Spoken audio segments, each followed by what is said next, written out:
The life of this heroic man is replete with dramatism and unexpected twists of fate. Although he was not a member of the organization of the Ukrainian Nationalists and was not from Western Ukraine, he became the president of the Ukrainian Supreme Liberation Council, the underground parliament and the government, which is known to have led the liberation struggle of the Ukrainian insurgent army. His name has long been unknown to the general public. Even his own daughter learned that he was her father only 50 years later.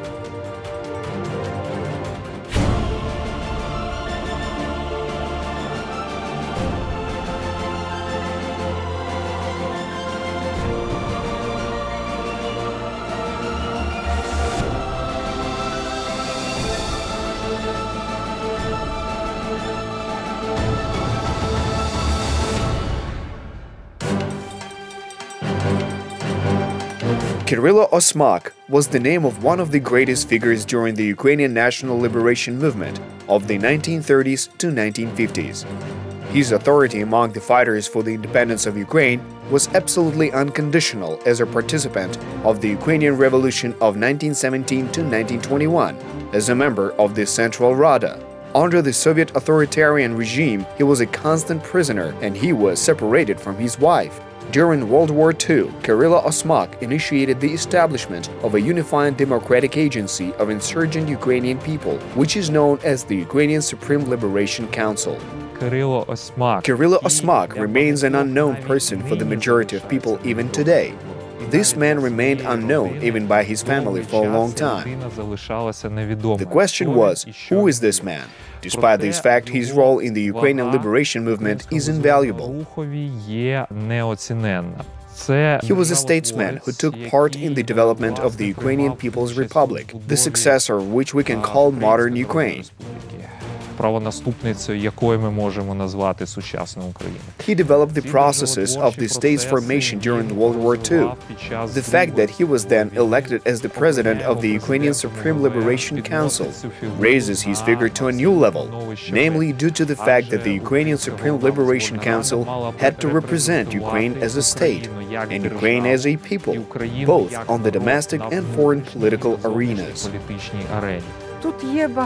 There are many practical things and there is a certain symbolism. Firstly, Kyrylo Osmak is from Dnipro, Ukraine. Secondly, he was subjected to reprisals of the Russian Bolshevik government on 3 occasions. Meanwhile, Roman Shuhevich was elected head of the government or head of the General Secretariat. He was a Galician, and here one can obviously see the symbolic combination of Galicia and Dnipro, Ukraine. The kin of Kyrylo Osmak dates back to the second half of the 18th century, when the Mirhorod county was formed of the hundreds of the Mirhorod Cossack regiment on the lands of the Poltava province. Osmak was born here in the town of Shishaki in 1890. Kyrylo Osmak knew what Ukraine was in historical terms and was aware that it was a Cossack state.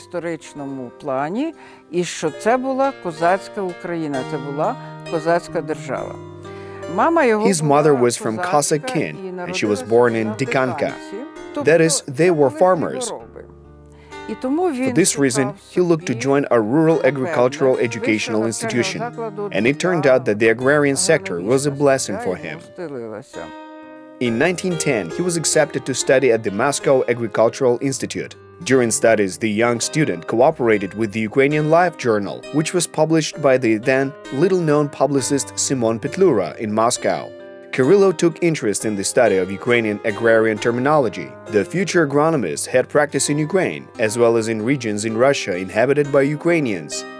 Once, in 1914, he went to Omsk for practice because a lot of Ukrainians lived there.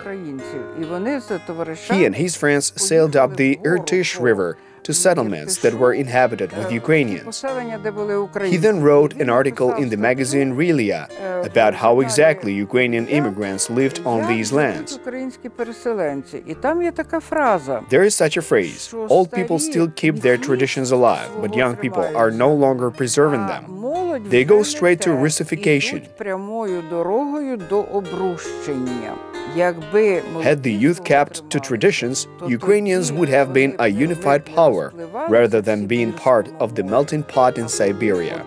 So he understood the price and significance of the Ukrainian language for Ukrainians.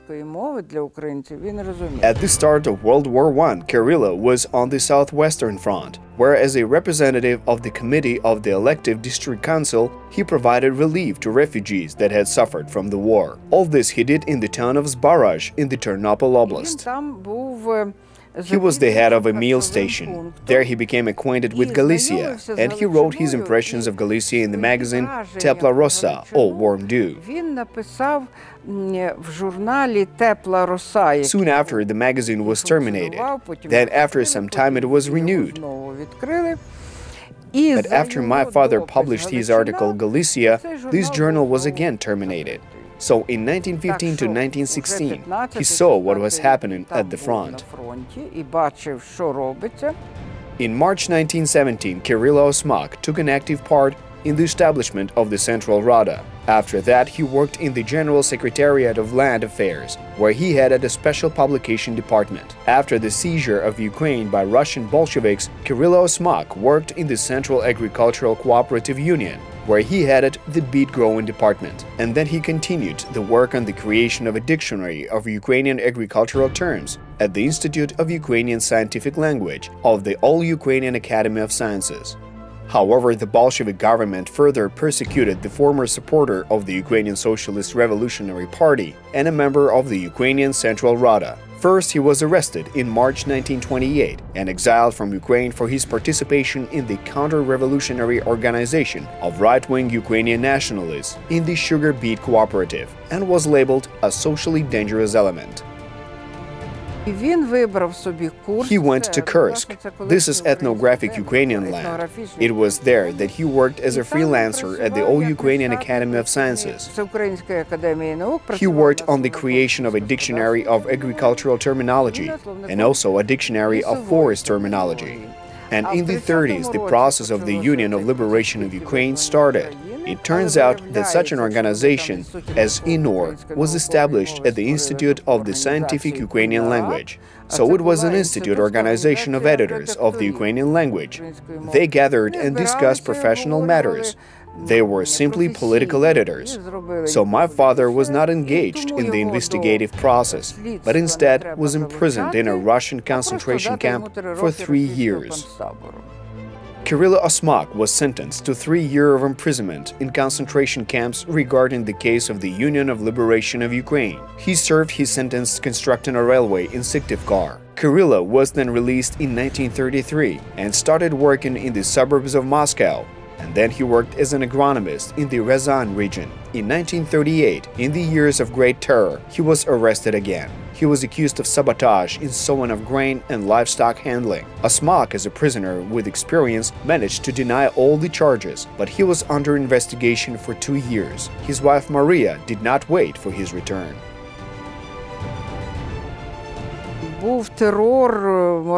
His wife was terrorized by a director of a school named Koldeyev, who was a party organizer of a collective farm at the same time. She could not handle the pressure and jumped in front of a train. Kyrylo Osmak began all his social and political activities during the years of World War II. He took part in the establishment of the so-called Ukrainian People's Rada in Kiev, or UNRADA, which had to become a pre-state body of Ukraine and which had to appear in the plans and visions that were cherished by the Ukrainian Nationalists at the beginning of World War II.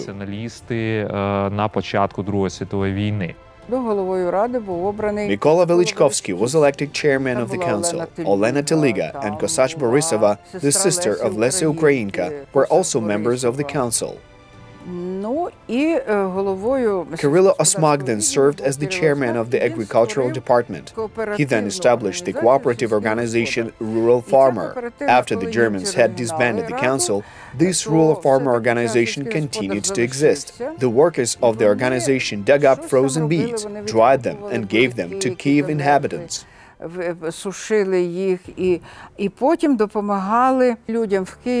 In autumn of 1943, the Osmak family moved to Lviv. There, Kyrylo Osmak met with the leaders of the Organization of Ukrainian Nationalists and the leaders of the Ukrainian Insurgent Army, and there he assumed responsibility for solution of all organizational issues to establish an underground organization as the supreme political and government body of the Ukrainian people. В певний момент український визвольний рух перестав бути рухом якоїсь окремої націоналістичної течії. It became clear that the Ukrainian liberation movement was not a separate movement of some kind of nationalist movement. Therefore, the OUN had to take into account the interests of the people.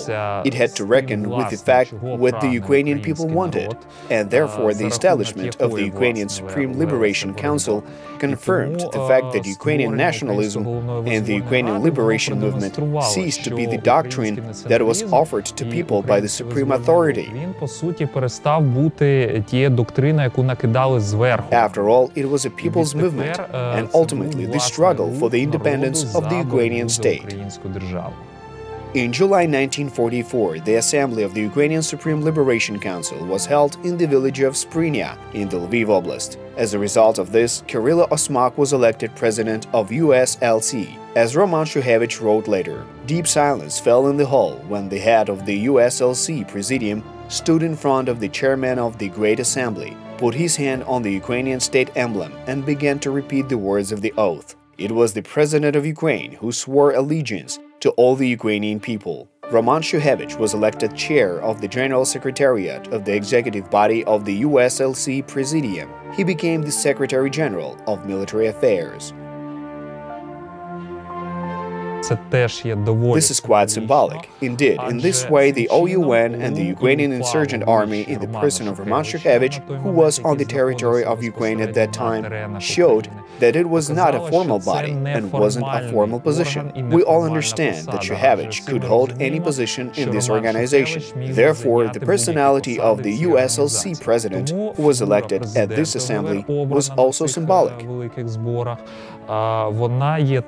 It was as if he had united all of Ukraine in this struggle. And the main goal pursued by the USLC was the struggle for the independent Ukrainian state.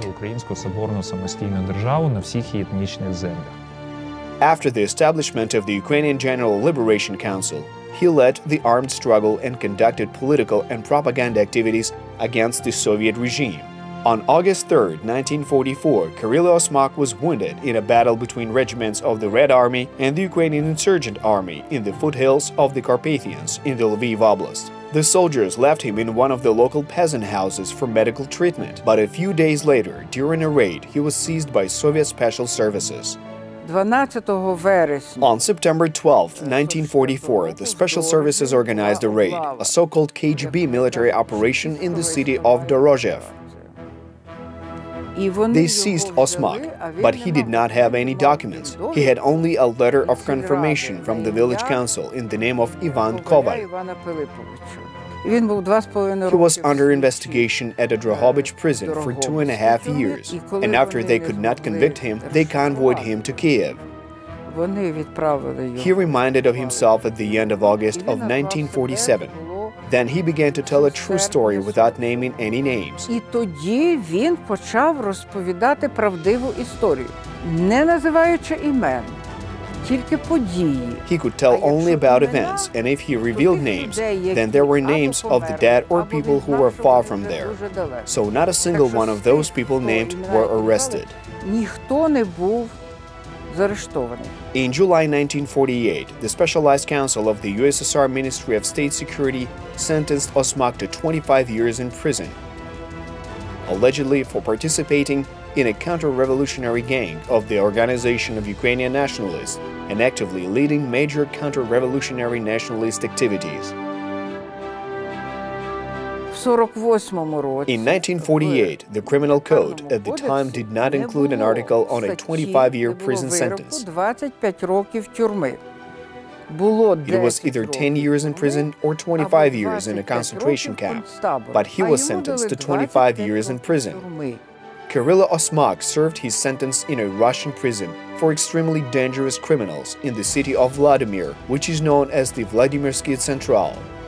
Kyrylo Osmak was offered to cooperate with Soviet secret services. They even carried out a special operation with the participation of Lavrenti Beria in order to establish a pseudo-organization of the OUN that would be formed of leaders of the organization who served time in Soviet prisons. He was brought from the Vladimir prison to Moscow. There he was inclined to cooperate, but Osmak said that he was and remains an ideological Ukrainian nationalist. Unlike many members of the Ukrainian insurgent army who repented and were included in the Khrushchev amnesty, Kyrylo Osmak stayed in the prison. The Soviet authorities considered him to be an implacable Ukrainian nationalist who did not change his views even while he was sitting in a prison cell, and that he was dangerous due to his hostile activities. The legendary leader of the USLC passed away in May 1960. He was buried at the prison cemetery as an unknown person under number 5753. Kyrylo's daughter managed to find her father's grave and transport his ashes to Ukraine only in 2004. So the name of Kyrylo Osmak, which has been kept a secret for many years, today justly holds a well-deserved place on the list of heroic personalities of the liberation movement of the Ukrainian people.